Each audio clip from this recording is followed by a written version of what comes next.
Hello, I'm Richard, and Hi, I'm Gary. this time we're going to watch Phantasm 3. And Gary hasn't seen it before, Nope. and I have seen it back in 1994 when the movie was released. So I don't remember much about it, but we're going to watch it, and then we'll come back and give our review. Phantasm, the delusion of a disordered mind, a phantom, a spirit, a ghost.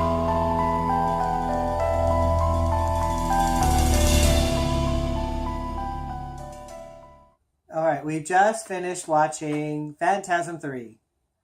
And what did you think of Phantasm 3? It was better than two. I agree. It was better than 2. Um, let's call this a spoiler review because I think we're going to talk about things in case anybody hadn't seen it. I think we're going to talk about things that might give away because actually there was a lot of story progression. You actually learn a lot of things about the realm of Phantasm in this one, which was Sorely missing. yeah, which is sorely missing in the second movie. So basically, the way the story goes is it takes off right at the end from where the part two ends.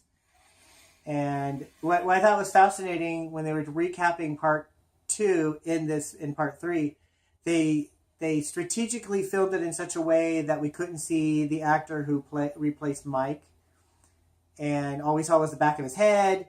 And then they reshot a scene that was done in part two, but they reshot it to have the original actor of Mike look like he was in the hearse. But they basically did the same thing in two, where they had all the body scenes, double. the body double. Yeah. So that was kind of interesting.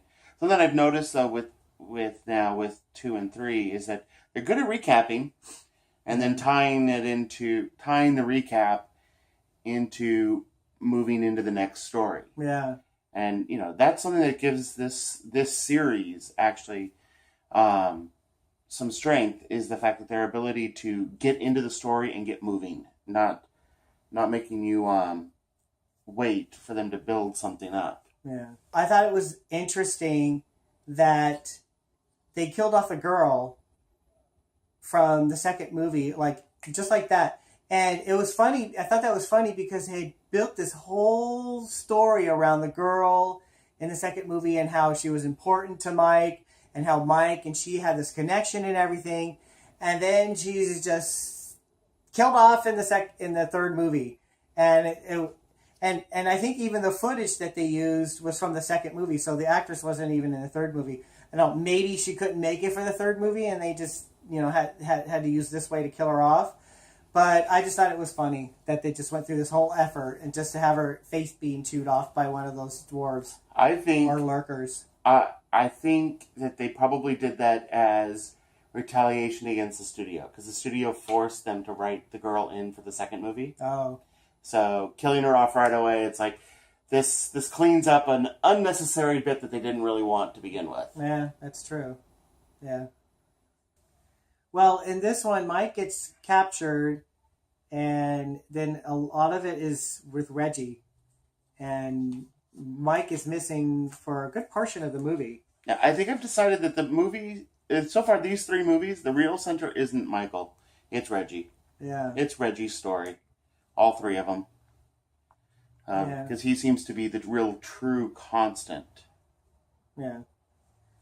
And so for some reason, after the events that, they ended in part two, they concluded with the tall man leaving because Reggie had a grenade and he didn't want Mike to be destroyed. So the tall man let them go. But then not too long after that, the tall man captured Mike anyway and took him through the The tuning fork. holes that give them make him go through different dimensions. Oh, and Jody, Mike's brother, is back in this movie, which he wasn't in part 2 at all, but he's back in this one. But he's, for some reason, able to switch from human form to one of those orbs.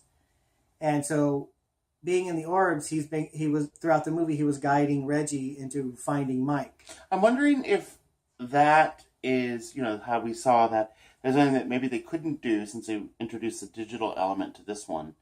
If that's how we're supposed to understand that the tall man behaved as those women, that he's transforming. And so, because since they established that the tall man is an orb in this one, then that explains his ability to transform and be the women in the first 2 movies. Could be. So then what happened? Oh, so after the tall man took Mike and Reggie got knocked out, he wakes up and Mike is gone and he only has the orb that is also Jody. And then he gets in his car and he starts driving away. And then he goes to one of the towns. It's similar to the second movie, because the second movie was kind of like the same thing, as they were traveling from town to town. And Reggie's doing the same thing, traveling from town to town, where the tall man has wiped out everybody, and the towns are basically the ghost towns. And he's, going through this town with shops and stuff that are empty. But when Reggie got to this small town, he's abducted by these 3 hooligans. Unnecessary villains. That take him on a ride to a house, and that they decide to go into, and the house happens to be occupied by a little boy that basically kills all 3 of them. Yeah, it's like watching Home Alone, but with Macaulay Culkin actually killing the intruders. That's the thought I had. It kind of reminded me of Home Alone. He kills the 3 hoodlums and rescues Reggie and buries the 3 hoodlums, and then he tells his story, and the next day they wake up, they see that the graves have been, the 3 villains have left their graves, so the boy and Reggie get in the car and they drive, and what else happens on that? Then they did the orphanage scene, which I thought was kind of pointless.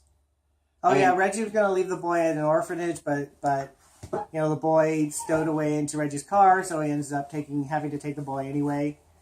And then they go to another town where they go into a mausoleum, and there are these 2 black women that basically one of them gets killed by one of those orbs, which, by the way, find out from Reggie that they're called Sentinels.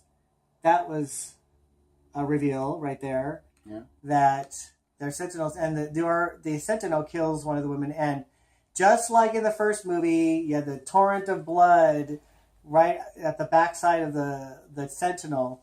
That's what we didn't get in the second movie. I guess they spent all that money on the explosions in the second movie and decided to go with the blood effect for the third. Yeah. Which is good. And so the other black woman decides to tag along with Reggie and the boy. Rocky. And they go into another town. Yeah, right? the tall man has been prolifically busy. Yeah. Between the second and the third movie, jumping from town to town. Yeah, it's pretty crazy. You think that there would be a lot more military presence or something. Yeah. Noticing that all these people are disappearing and all these towns are shutting down. It's just, it's something where you have to really suspend disbelief. And because, this would never really happen. Right. There would be a lot of red alerts and red flags and red signals, and people would be up in arms about this, especially family members. Right. Family members would be like, where's my grandma? Where's my grandpa? Where's my mom? Where's my dad? Well, and even the government would realize when tax revenue stops rolling in from a certain place. Yeah. So we basically learned, well, they go to this main mausoleum, right? Yes. The main mausoleum, figuring that the tall man would not go there, and the tall man goes there. But the tall man, he kept talking to Mike about, it's time for you to leave this vessel, like his body, and then he starts drilling into his head, and we see that Mike flips the skin, and there's like this chrome, and like almost like he's. I thought it looked golden, so I thought he looked more like the tall man. I don't know. I saw chrome, and it's like, was that one in his head? We don't really know because that's all we saw, and then Mike's eyes become Orbish. Orbish or like chromish, and then he left Reggie, and then basically Jody follows Mike and basically tells Reggie, don't believe everything you see, you need to understand and be patient. And I don't know, maybe that they're talking. Maybe those are words to the audience too, because there's more. They're basically saying there's more to this story. Just be patient. Which is fine, as long as they've given us some stuff, which they didn't do with the second. Yeah. So you're okay. So they reveal that we obviously know that the tall man shrinks the corpses, but one thing that they revealed was that the corpses from the brains from the corpses were taken out and put into the sentinels. So the corpses become, what do you call them? Drones, and the brain is used to be killers in the sentinel. But I don't think they revealed anything about the tall man yet. Yeah, they haven't revealed anything about the tall man. There still wasn't anything about the tall man or the other dimension. But he's different. In the first movie, and maybe this is again because of special effects improvements. In the first movie, the tall man is lifting coffins. He's doing work. This time, he's out there, but he's using like telepathy or telekinesis to move the coffin rather than his own brute strength. Because I remember that was the thing that Michael was telling to Jody and Reggie in the first one. It's like, but he lifted the thing all by himself. Yeah, lifted the coffin. Yeah, and this one they continued with the whole using corpses as helpers, kind of like in the second one. The boy called them lurkers. Well, yeah, lurkers. Yeah. Well, we didn't see the lurkers, did we? Yes, we did, and I thought that was interesting because. Well, what are the lurkers? The lurkers are the dwarves. Well, I thought they called those they call them lurkers. Okay. Well, Tim called them lurkers. Oh, okay. He named them lurkers. I think it's interesting. We established in the first one that either the other dimension or something, the gravity is so light there that's why they were compacted and made super heavy and dense, so that way they wouldn't float away. Well, wouldn't that make them really... They're so agile in this movie, and they're jumping from tree branch and climbing things quickly and running around.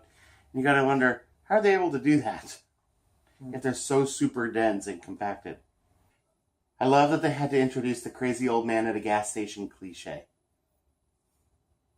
Don't go to that town! I thought it was interesting, again to tie to the first movie, is that you had Tim driving the black sports car, like you had Michael driving it as a kid. I thought, again, you've tied a kid having to be the adult in a kid's way, just like Michael had behaved in the first one. The movie still seems to be very similar. And another area where I thought it was kind of weird, but still tied to the first movie, is Reggie with boys in front of fireplaces. Oh, yeah. Okay. So another thing, like both the first and the second movie, it's really stupid that the people don't run from the orbs. Oh, yeah. Nobody runs from the orbs. Nobody tries to duck, except for the main character. Reggie does. But everybody else, you are sitting target. They basically end the movie, another cliffhanger with the movie, with them having thousands of those sentinels and them all attacking Reggie, and of course the tall man still being alive, and kind of ending it the same way as similar to the first movie, where someone grabs the boy and pulls him through glass, and that's how they end it again, because they ended the same way in the second one, where they pull the two through glass. But for the most part, the movie was much better. It actually felt like it was more in tone with the first movie. Mm-hmm.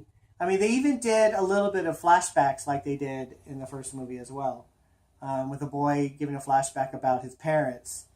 And then they had the dream sequences a little bit, kind of like what they did in the first movie. Mm-hmm. But overall, it's a much better movie than the second. Anyway, well, that was Phantasm 3. Thanks for watching. Bye.